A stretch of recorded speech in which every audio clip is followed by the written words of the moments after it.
What's up agents, Epic Slayers here. Now it appears that Rogue 29 is really starting to gain some traction.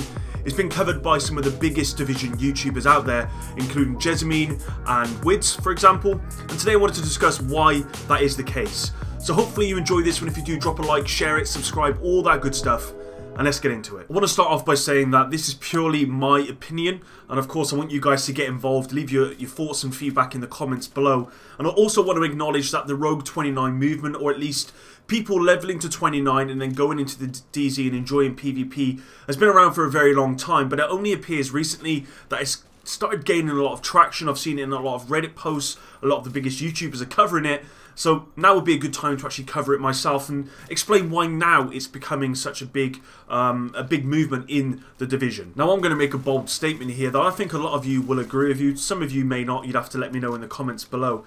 But I go as far to say that at this present time, 1.8.1 is the worst the game has ever been in respect to balancing for PvP. Which is a real shame, because I think the classified gear sets and the 6 pieces are the main reason for this. Now if we look back to 1.7, where the exotic ninja bike backpack was revamped to be this amazing piece of exotic gear that allowed you to really experiment with standard gear sets and really mess about with those, and for me that was the best the game's ever been in respect of balancing, because we didn't have 6 pieces, we just had your standard gear sets, and none of them were crazy OP by any means at all. I mean, Striker was still really good, but it was really hard to use, so you had to be actually very good, and from what I remember, I don't remember seeing a lot of Cronus Max at that point, and it's because it was so hard to use. Predator didn't have this crazy bleed. Yeah, there was a bleed, but it wasn't crazy. You couldn't stack 9,000 stamina, but still do a crazy amount of damage.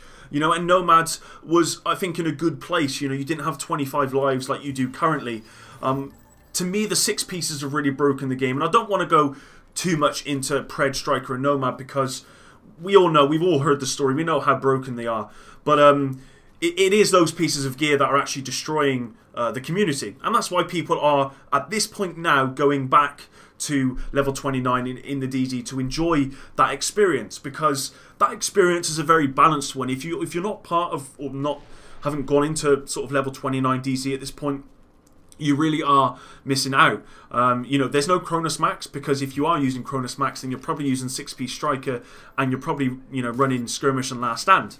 So you're not going to be playing at level 29. That's just the way it is. That I've not experienced one Cronus Max player at level 29 in the DZ at this point.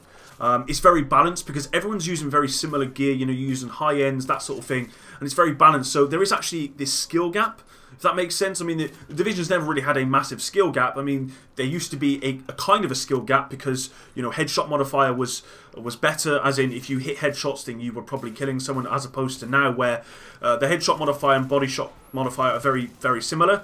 We're never going to get that back, but at this point it's balanced in that most people have the same sort of gear, and at the end of the day, if you're the one hitting headshots and your movement's better and your awareness of the game is better, you're going to win the battle. It's not about the gear that you have. It's not about the controller you have. None of that stuff. It's all about who's better. That's really where it is. Once you've got your complete build in the DZ, it's about, you know, who is the better player. And that's what a lot of people have been missing in PvP, is that skill gap, which I think Rogue 29 does really well. Obviously, we get no Pred bleed. The time to kill seems to be quicker. It's more realistic. You don't get 25 lives like Nomad and stuff like that. So for me, that's why people are going back to Rogue 20. Not only is it because they're now realizing just how good it is, but because the game is so broken at this point.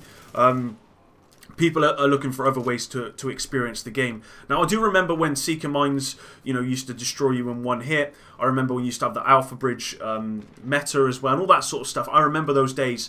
But even in those days, I could still enjoy PvP at its highest level.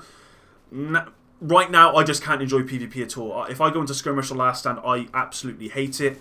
So, and I think a lot of people are on board with that. It does help that this is being covered by some of the biggest YouTubers, as I said before, like Wids and Jessamine and some others.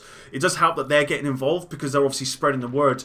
And the DZ servers at level 29 are getting really full up, guys. So if you've not gone into it yet, I'd highly recommend leveling your character to 29 and getting into there. I will be doing a video about how best to level to 29, because I've actually just leveled my, I think it's my 4th character to level 29 now. And it only took me about 16 hours or so to do it, But there are a few little tips that you need to be aware of just to make sure you don't level to 30 by accident, which I'll go over in another video.